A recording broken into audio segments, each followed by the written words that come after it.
Assalamu alaikum wa rahmatullahi wa barakatuh. Welcome, dear viewers from around the world joining us on our live program, Let's Talk. And I'm your host for the program, Junaid Dar.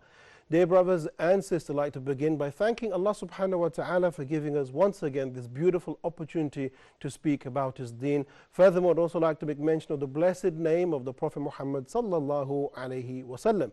Now, my dear brothers and sisters, you're probably wondering what is the title for today's discussion. It is none other than justice. And what a beautiful subject to speak about in these days, especially with what is going on around the world. Now, my dear brothers and sisters, Allah subhanahu wa ta'ala tells us very clearly in the Quran that He orders the believers with justice and with righteousness. We can look into the life of the Prophet sallallahu alaihi wasallam, and we find that his message called out to those who were oppressed, who were treated unjustly, like the weak and the poor. And most of the followers of the Prophet ﷺ in the early days were those from these oppressed groups of people. But my question to you now, moving 1,400 years away from that, when we look into the Muslim countries today, do we see justice? When we look into, for example, Syria, when we look into Burma, when we look into Palestine, when we look into Kashmir, do we see justice? I think you would agree that the very last thing you'll find in these countries is justice. So the question is, why? Is the problem with Islam? Is the problem with the Muslims? If so, then what can we do about it? How can we clarify these misconceptions? Not just that, but we'll find many people also saying that Islam is unjust, unjust to disbelievers. Islam is unjust to women. So there's so many misconceptions, inshallah, that we are here to clarify. And we want to get people's opinions and people's perspectives on all of these different subjects. So brothers and sisters, do join us on this fantastic program and do share with us your points of view as well. Let us begin by getting an introduction from our very well-respected guests, and then we can go straight into our discussion for the evening. If I can turn to my right, brothers, if I can ask you to give us your name and give us some background information about yourselves, and we can go around the table hopefully like that. Okay. So brother, if you can begin, please. Thank you, brother, for having me here on the show, on this very informative show that's, always discuss the topics that matter for the youth. My name is Muhammad Arabi. I'm a fresh graduate from Al-Azhar University, and I was a fellow at School of Professional Extended Studies, American University in Washington, D.C. And I'm doing my master's in Islamic Studies as well. So this is the only basic about me, inshallah. Okay, thank you very much, brother Muhammad. Go ahead, brother. Well, Bismillah ar-Rahman ar-Rahim. First of all, I'm so happy. I'm glad to be here again. My name is Shafi Sufyan. I'm from Tanzania. I came up here in Egypt to study in Azhar Sharif, Arabic language, general Arabic language. And, that's it. Okay, thank you very much, brother Shafi. Inshallah, we will hear loads from you during the program. If I can turn to my left-hand side, brother, if I can ask you to give us your name and some background information, please. My name is Amin Muhammad Amin. I'm working as a project engineer at one of the Egyptian companies here in Egypt from the petroleum sector. Okay. I'm studying Islamic Studies at the Higher Institute of Islamic Studies for Foreign Languages in Medina Nasr. Okay. I ask Allah to make this effort exclusive for His sake and to accept from all of us. Okay, thank you very much, brother Amin.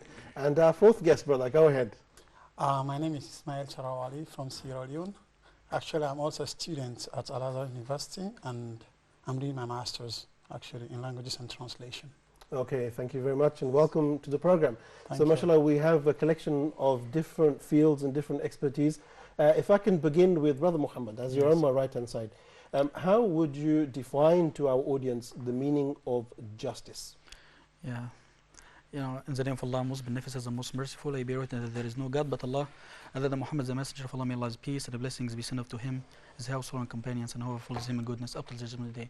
Inshallah, the word justice is one of the overriding and one of the frequent topics in the Quran and the Sunnah, and this is one of the the concerns of the Islamic Sharia and Islam in general, because it's an intrinsic value, an intrinsic teaching in Islam that we are required day in and day out to be just.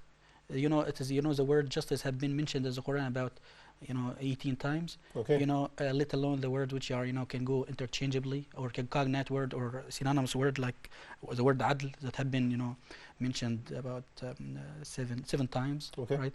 So the Islamic definition of justice is so brief. It is just striking balance into everything. Okay. Striking balance into behaviors. Striking balance into the dealings. Maintaining fairness, objectivity, equality in everything. So this is, you know, the basic definition of the word justice in Islam. And anybody's trying to, you know, complicate it any further, you know, it's gonna to, you know, end and beat around the bush and get out to the same, you know, the same conclusion that justice is a balance. And you know, and there is lots of ayahs that goes, you know, to support and bedrock this meaning or this conclusion. Like Allah Azza wa Jal said, لقد أرسلنا رسلنا بالبينات وأنزلنا معهم الميزان والكتاب والميزان بالقسط لكي يقوم الناس بالقسط. Okay. So the word qist means justice. Right. So the balance meaning that the measures that people follow to reach to the level of justice that Allah Azza wa Jal have enjoined us and commanded us to be. And the al-kitab is spelled out, which is the revelation, the scripture, that spelled out all the requirements, all the criteria of justice. So this is, you know, the definition that Islam tends to uphold and ask us to establish it on the land, which is justice. Okay, thank you very much for that beautiful introduction. Brother Amin, if I can turn to you now and ask you to give us some possible proofs. Brother Muhammad mentioned one. Could you give us a proof from the Quran or the Sunnah talking about justice? Okay, but I'd like to shed light on the definition first. Sure. In order to figure out the most precise definition of justice, we have to define it technically and linguistically as well. First, al-adl, justice came from the word adala. Al-adl from the word adala, يعدل عادل, فهو عادل, عدل يعدل عدلا, فهو عادل. It means استقامة, to straighten, to straight fast, to go straight. So adl is to straight. Okay, but it's from or in the Islamic worldview, justice is or denotes placing things in their rightful place. Placing things in their rightful place. It is in Islam. It's a moral virtue, and it is a attribute of human personality, like in the Greek philosophy or other or other meanings. So another definition to justice is justice giving others their rights. This is from justice. Very nice. Allah subhanahu wa ta'ala decreed justice and determined justice on everything. Okay. Even the sun, the moon, the earth, the land, the water. Allah stated in the Quran, وَالشَّمْسُ تَجْرِي لِمُسْتَقَرٍّ لَهَا ذَلِكَ تَقْدِيرُ الْعَزِيزِ الْعَلِيمِ وَالْقَمَرَ قَدَّرْنَاهُ مَنَازِلَ حَتَّى عَادَ كَالْعُرْجُونِ الْقَدِيمِ. This is justice. Allah subhanahu wa ta'ala determined this in the Quran. Another verse, the Prophet sallallahu alaihi wasallam said this in the Hadith. إن الله كتب الإحسان على كل شيء فإذا قتلتم فأحسنوا القتلة. If you kill well. If you وإذا ذبحتم, slaughter well. ثم the Prophet صلى الله عليه وسلم recommended to sharpen the blade while slaughtering animal. Sure. This is okay.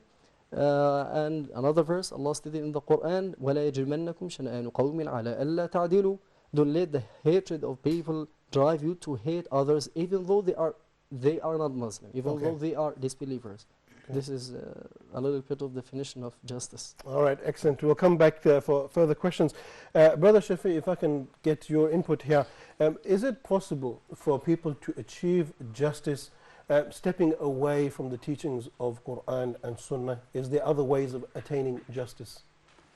Well, when we talk, speaking of justice, first of all, justice is not about, it's not only about Islam. I mean, justice more than, I mean, we have to practice justice for Muslims and non-Muslims. So you can find more examples from Islam or even out of Islam. Sure. As long as community or people practice justice in a way that supposed to be. So if you look at the Islam, and you wanna find more examples for justice or any evidence of justice, you find more because Islam is a region of justice. Okay, excellent. Thank you very much. Brother Ismail, let's bring you into the discussion here, especially with your background involved in politics and so on and so forth. Is Islam a core teacher of justice? And if so, why is it that today we find many of the Muslim communities being unjust? Well, thank you for asking me the question. Really, as Muslims, we are guided by the divine law, which is the Quran, and also the Sunnah.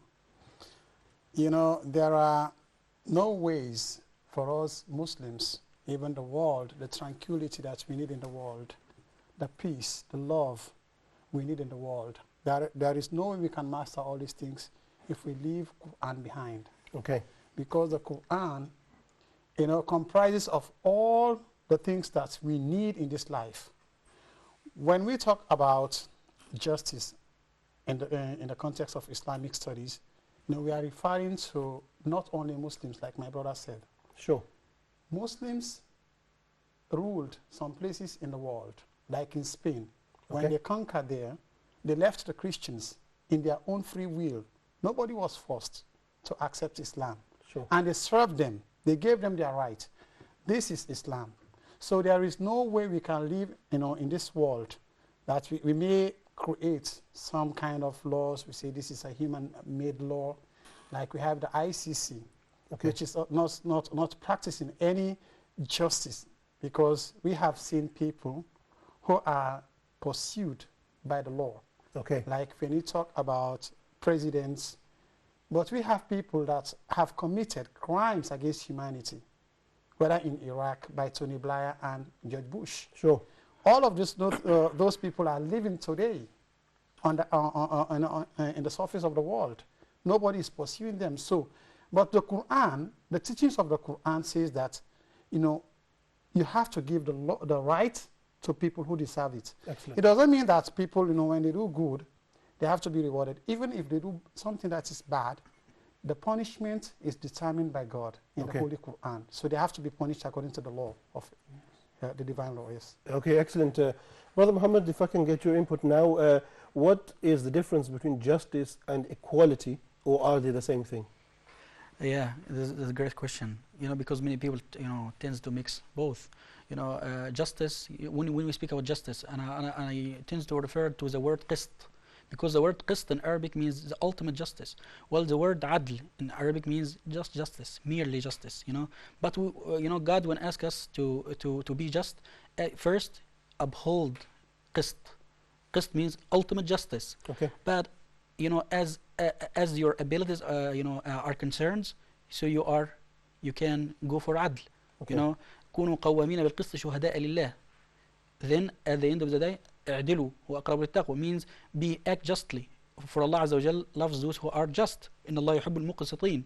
Allah Azza wa Jal doesn't, the Quran doesn't end the ayah إن الله يحب العادلين means those who are equal, like equality. No, but equality here, it's part of justice. Okay. Because justice, contains or includes two main or basic attributes, which are fairness and equality. Fairness, to be fair, which is spelled out in the revelation. Okay. The Quran taught us what is wrong, what is right, what is bad, what is good, what is lawful, what is unlawful, and what is fair and what is unfair. So knowing where some person or some organization or any other peer in a certain field of study or in a certain field of life know where to compete fairly and squarely, so they will know that this is the fairness that's part of justice. So they are nearer and next to piety, because أقرب للتقوى. And the second thing, which is equality. Equality is the second part. That's people who are upholding the motto that all people are equal before the law. Sure. And who tends to apply the letter and the spirit of the law first. They know what equality means. So equality is part and parcel of justice, but it's not justice. Okay. It is not interchangeably used with justice. It's not synonymous with justice. It is part of justice, and without equality, justice is incomplete. And without fairness, justice is incomplete. Both half and half. You can put both to reach the word justice. Okay. And I would like to add one thing to why justice is missing. Why we don't see justice in the land? Sure, go ahead. Because first of all, this is a perennial conflict. Okay. This is a long-standing conflict between self-interest and justice. People who are looking for self-interest, people who are elevating their hate or their love before justice, they tend to do injustice. Okay. They tend to swerve or depart very far from justice. Okay. So when we look in the Quran, we find that the Quran give us remedies and try to, preclude all these impossibilities and all these impediments to justice. Okay. I won't talk about this because this needs, a lot of talking, but because I don't want to take out my brother's time. But this is one of the things that we have to know. And the justice of Islam, permits no favoritism, Okay. no special favors. Sure. And the justice of Islam is not right now standing. Okay. So when we missed the justice of Islam, we found the alternative, the automatic alternative, which is injustice. Okay, I like those points you've Yeah. raised. I want to come back to those and get Yeah. everyone's opinion on those. But before we do that, I'd like to turn to Brother Amin and ask you, can you bring forward some examples of justice from our history, from the companions of the Prophet or the Prophet himself? Sure. The Prophet ﷺ himself said that the most prominent thing of justice in Islam is that justice used as a comprehensive term. Justice comprehends human being, comprehends animals, and comprehends other existences and other beings. The Prophet ﷺ said, لو أن فاطمة بنت محمد سرقت لقطع محمد يدها. Okay. This is a very good example. Another example, Usayd ibn Hudayr, one of the great companions of the Prophet ﷺ, companion of the companions of the Prophet ﷺ, came to the Prophet ﷺ one day, was sitting with him, and Usayd ibn Hudayr used to tell jokes. He said something, the Prophet ﷺ laughed and hit him in his waist. Okay. Usayd ibn Hudayr said to the Prophet ﷺ, O Messenger of Allah, أوجعتني, it hurts me, it is painful.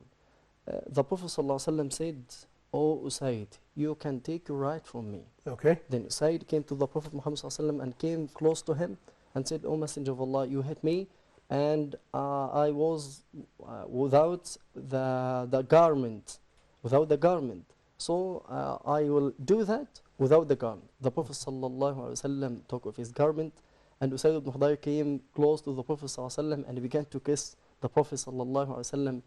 And the Prophet asked him, why did you do that, Usayd? He said, I'd like to kiss you, Ya Rasulullah. Even though the Prophet ﷺ, he was the president of the Muslim Ummah, he was the great man in this Ummah, and even though the Prophet ﷺ gave the people their rights. Okay, thank you very much, Brother Amin, for those examples there. Dear viewers, we've got a report prepared for you now on the subject of justice. Let's watch this report together, and then when we come back, we'll continue with our discussion and hopefully look at some misconceptions and try to clarify these up. So let's watch this report together, and we'll see you all in a few moments. The Prophet Muhammad alayhi salatu wassalam was the best example when it came to everything sallallahu alayhi wasallam, and he led by an example, and the Sahaba after him were the greatest of people who followed his path sallallahu alayhi wasallam. During the time of Ali ibn Abi Talib radiyallahu ta'ala anhu, when Ali radiyallahu ta'ala anhu was a Khalifa, Ali radiyallahu ta'ala anhu was the most powerful man on the surface of this earth. Ali radiallahu ta'ala anhu was the head of the Muslim state. And what happens? Ali radiallahu ta'ala anhu loses his shield, his armor. So while he was walking in the market, he finds his shield behind a table of a Jewish man that's selling it. Ali ibn Abi Talib radiallahu ta'ala anhu lost his shield, his armor. And while he was in the market, he found this Jewish man selling it. So Ali ibn Abi Talib told him, this is my shield. So the Jewish man says, no, it's my shield and it's in my hands. So Ali ibn Abi Talib, what does he do? He's got the authority to do whatever he wants. He's the head of state. He's the most powerful man on the surface of this earth.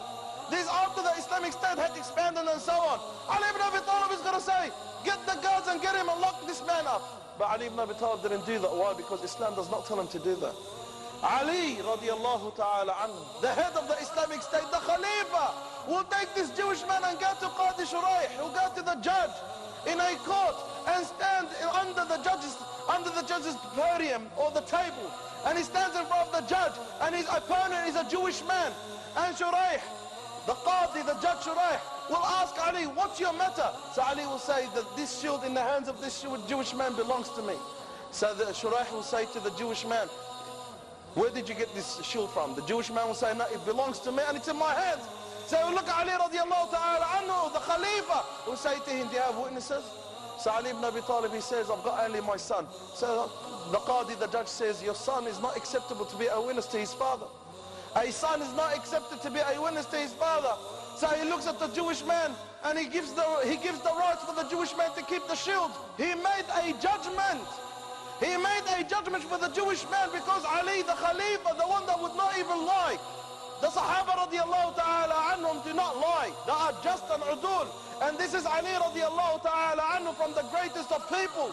And there, Shurah will say to Ali, sorry, it's the Jewish man's, it's the shield belongs to the Jewish man. When the Jewish man saw this justice, Allahu Akbar, this justice is not justice of mankind. This is the justice of above mankind, and that's Islam. He said, Wallahi, I took this shield when it fell down from Ali radiallahu ta'ala anhu, and I took it and now it's in my hand. I want to give it back to Ali because these are the manners of prophets and messengers. And he said, Ashhadu an la ilaha illallah wa ashhadu anna Muhammadan abduhu wa rasuluh. So Ali radiallahu ta'ala anhu said, because you are my Muslim brother, now take this shield as a present. Where is this justice? They don't have this hatred and grudge. He's a kafir, step on his head. He's a kafir, don't even give him the time of the time of the essence. He's a kafir, don't even look at him. That's not Islam. We mix our grudges and hatred and personal issues with Islam. We as Muslims, we are here to invite people to Islam.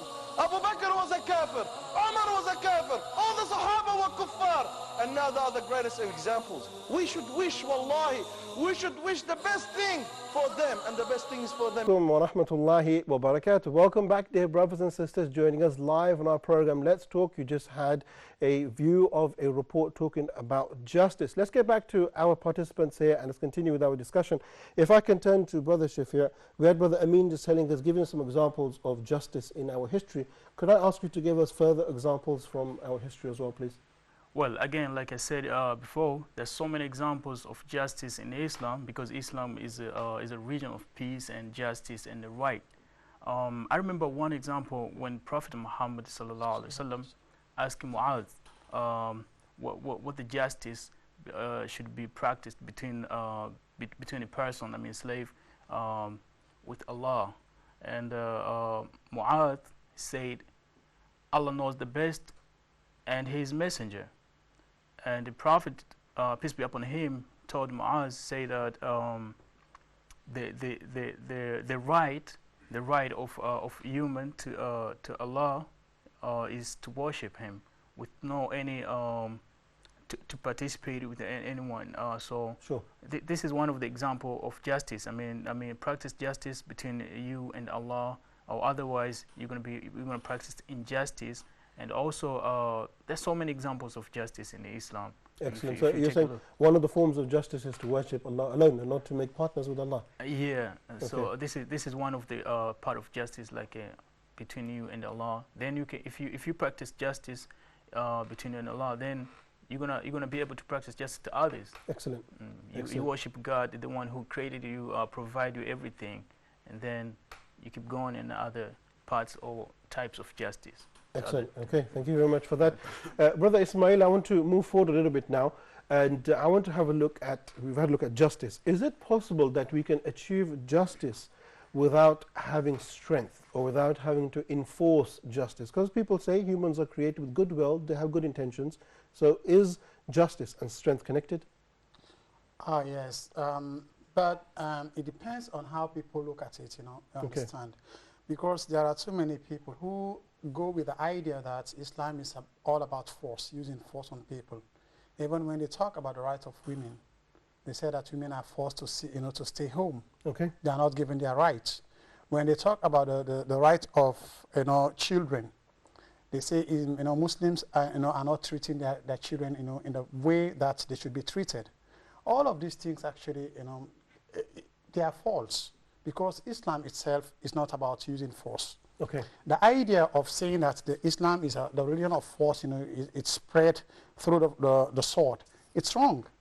The biggest country in the world that has the biggest number of Muslims is Indonesia. You have Malaysia. All of these countries, no army was sent to them. Okay.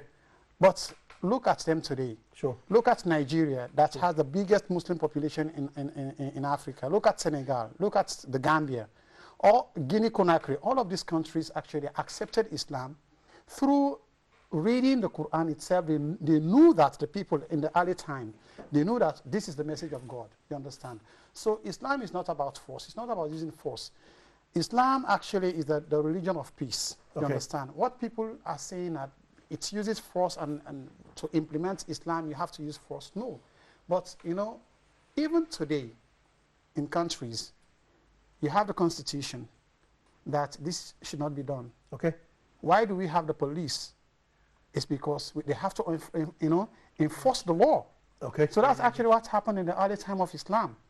Like the hadith that my brother said, actually, it was a woman who stole a property and she was brought to the Prophet. Okay. The Prophet looked at the situation. He said, no, this woman has to be, you know, her hand has to be cut. Okay. But there was a disciple of the Prophet who said that, you know, wanted to intervene. And the Prophet told him that, إِنَّمَا حَلَّكَ الَّذِينَ كَانُوا مِنْ قَبْلِكُمْ إِذَا سَرَكَ فِيهِمْ الْغَنِي تَرَكُوهُ وَإِذَا سَرَكَ فِيهِمْ الضَّعِيفُ قَامُوا عَلَيْهِ الْحَدِّ. Okay. And it means here that the people who were before you, who were entrusted with the message, you know, definitely those are the people, the Jews and the Christians. Whenever someone who is wealthy Sure. did a mistake or did wrong, like they steal, they did something, actually they left them. Okay. But when the poor people, the trodden people, the people whom they consider that to be the very low in the society, when they did something, they always come with the law. They say, this is the law. Okay. You understand? And that's actually what is prevailing today. That's actually what is prevailing today. So for us as Muslims, I believe that we do not use force on people. Okay. But we always abide by the law of God. And the law of God means if someone, you know, does something that is wrong, if they kill, they have to be killed. Okay. Yes. All right, very nice. I feel there are some people who may disagree with what Brother Ismail is saying, but we're going to go for a short break, and then when we come back, inshallah, we'll open up this very question to all of you. So my dear brothers and sisters, let's take a short break here, and then when we come back, we'll continue with this discussion of justice. Do we have to use strength to implement justice, or do we leave it to the goodwill of the people? We'll see you all in a few moments.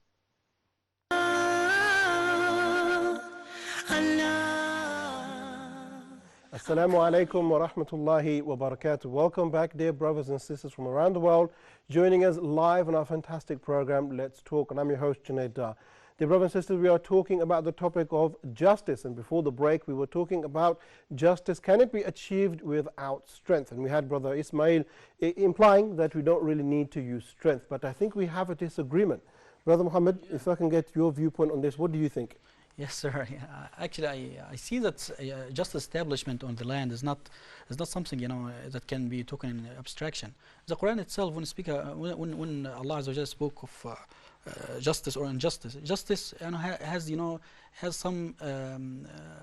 It has to be regulated. Actually, it has to be regulated. Sure. And how it has to be regulated? It's not left for the ordinary people to, you know, to make a sort of vigilante justice. No, but justice is based on two constituent elements for establishment, not just justice. We know that, you know, the part of justice. What are the constituent elements of justice establishment? Okay. First of all, first one, I will get back to the ayah. لقد أرسلنا رسلنا بالبينات وأنزلنا معهم الميزان والكتاب ليقوم الناس بالقسط. Okay. So let's here, you know, try to demystify this ayah or try to analyze the ayah. Okay. First, al-mizan, the word al-mizan, or look, Allah Azza wa Jalla, you know, followed or preceded the word al-mizan before the word al-kitab. Right. Al-kitab is just what? Just written theories. I mean that we have the book, we have the Quran. Political theory. Yeah, you know, written.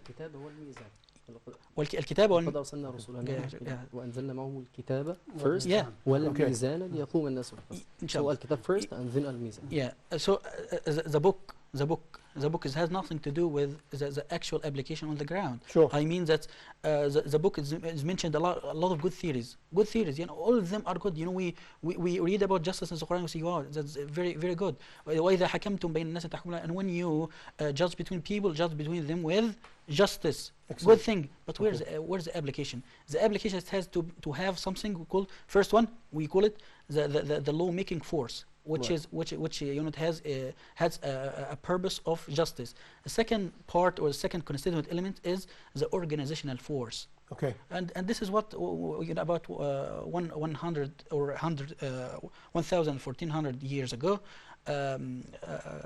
God has established and has give us the requirements for establishing justice. So the constituent elements is lawmaking and organizational force. Okay. And this is justice demanded by Islam, that is not based on the whims and the desires of people. For Allah, وَلَا تَتَّبِعُوا الْهَوَى أَن تَعْدِلُوا وَإِن تَلْوُوا أَوْ تُعْرِضُوا, and don't follow your own unbridled whims and desires, for justice. And if you distort justice by saying we are doing justice, we are making justice in the land, but they are doing injustice, not the vice versa. And وَإِن تُلُوا أَوْ تُعْرِضُوا, or you decline or turn away from doing justice, فإن الله كان بما تعملون خبيرا. So Allah is well acquainted with everything that you do. So I believe that in order that justice to be established on the land and be upheld, it has to has the soft power. Okay, I'm not so saying has to have an organizational structure. Organization. For that, Allah Azza wa Jal, didn't commission people, just ordinary people, to uphold justice, but commissioned Waliyul Amr, the head of the state, whatever it's called.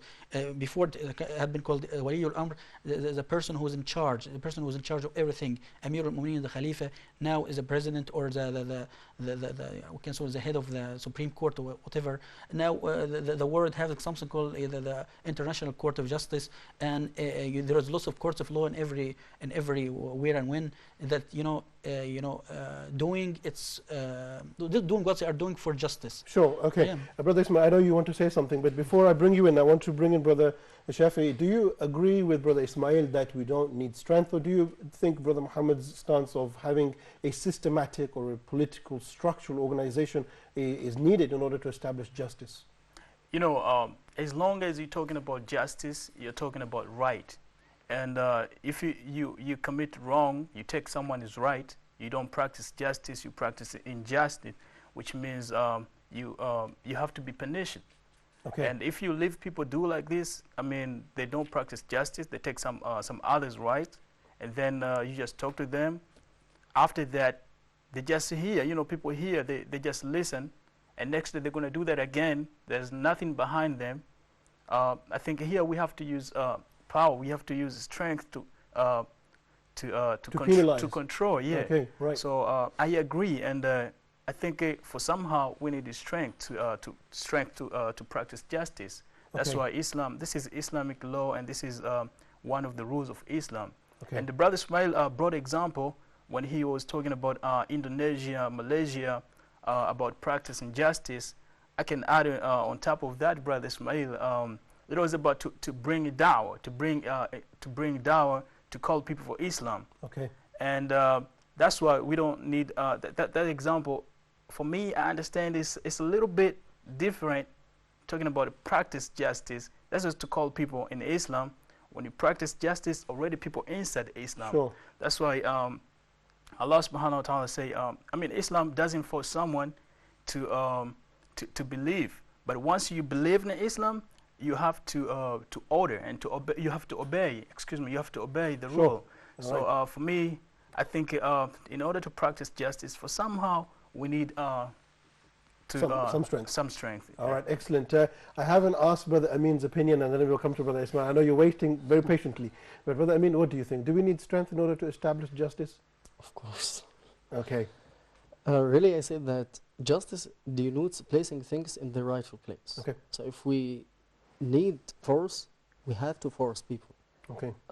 Use political or organizational systems or whatever. But really, I wanted to stress and I shed a light on an important thing, Okay. which is justice, the correlation between justice and force, or between Islam and force, confined in one thing, Okay. in jihad. Right. The people said that Islam is not the religion of peace, Islam is spread by sword and so on. But really, I think the main reason is the conflict and contradiction between the scholars. Right. If you ask anyone, did really Islam or does really Islam recognize with jihad? He said no. jihad, there is no jihad in Islam. And the verses talk about jihad, it's very really, it's not good. Why?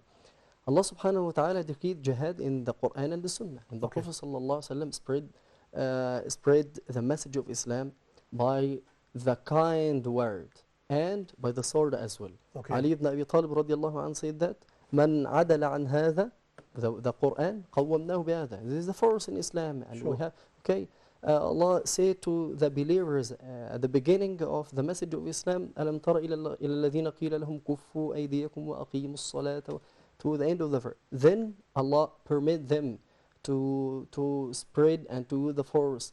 قاتلوا الذين لا يؤمنون بالله ولا باليوم الآخر ولا يحرمون ما حرم الله ورسوله ولا إلى أن قال to the end of the ayah حتى يعطوا الجزية عن يد وهم صغيرون. Okay. So I think the contradiction between the scholars in the interpretation of this is most prominent reason for using force. Okay, thank you very much. They're coming with some evidences as well. Thank you very much. So we have two very strong opinions for, and we have a half opinion for. Brother Ismail, it seems like you are alone on this, but I will try to help you out here. Do you feel that one of the reasons to why force is not necessary in the form of a political state is that maybe those who claim to be religious will misuse the religion to proclaim their own form of justice? Oh yes, I just want to go back to the point that maybe they misunderstood my, my narration of the issue. Of course, every system, what they are talking about is a system of government. Sure. It existed during the time of the Prophet. It existed during the time of Umar and during the time of Usman and Ali. You understand? There was a system of government wherein you have the people who can go to collect even the alms of God, which we call the zakat. There were, able men who could go around to collect the zakat, right? This is the system of government. But what I'm saying, when they talk about like the West or people in some other areas of the Christians and other religions, they refer to Islam as a religion of violence. Okay. This is what I'm trying to tackle here. Okay. I don't deny the fact that we should have a system of government. Of course, when you have a system of government, in the time of the Holy Prophets, there was the army. Sure. There were the people who were, the responsible to maintain peace, to maintain order, law and order, like we have them today. But of course, we cannot compare those, institutions to the institutions that we have today. We have police today in our countries, but not for justice. It's for securing the power that is existing in those countries. Sure. We have army. In the early days of Islam, the army was there to protect the people, whether you are a Christian, whether you are a Muslim. So the idea of saying that Islam, was spread through the sword, through the use of force, this is actually what I'm trying to, to refuse here. But your question about whether misuse of religion. Yes, of course we've seen this in many areas, even today, you understand. Sometimes when people have power over the other people, they misuse this power. We've seen this prevailing even in the recent time. Sure. There are issues, in many countries today, like in the Gambia, you might have heard here, there is a problem, political problem, wherein the opposition won the elections and the president does not want to go. So these kind of issues are prevailing today. So he's a Muslim, by the way. And if you look today, it's because I want to emphasize the area of, people saying that the Quran is not the book of justice.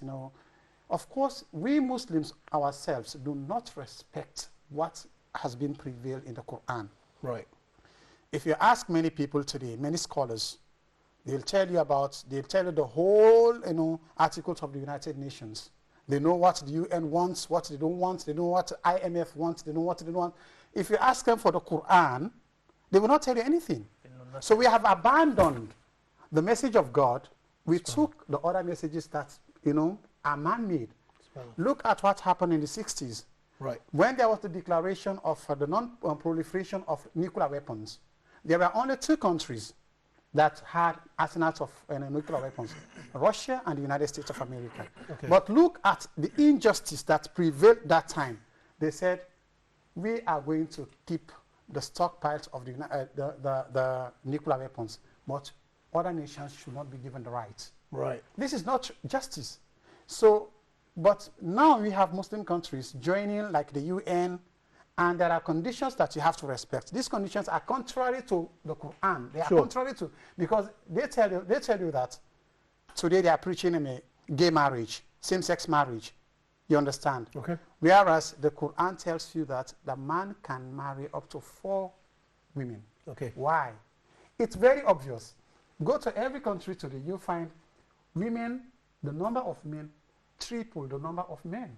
Right. So even if every man, gets married to 2 women today in the whole world, you will have also millions of women who will remain without husbands. Subhanallah. But this also is being protected by the United Nations. We go to the United Nations, we respect this, but we don't respect the Quran. Okay, so we're saying here that people are away from the Quran. Brother Muhammad, I have another very interesting question. Some people will say in the modern world we live in today, the rules that Islam brings forward with regards to justice and so forth is outdated, or is difficult to implement, should I say.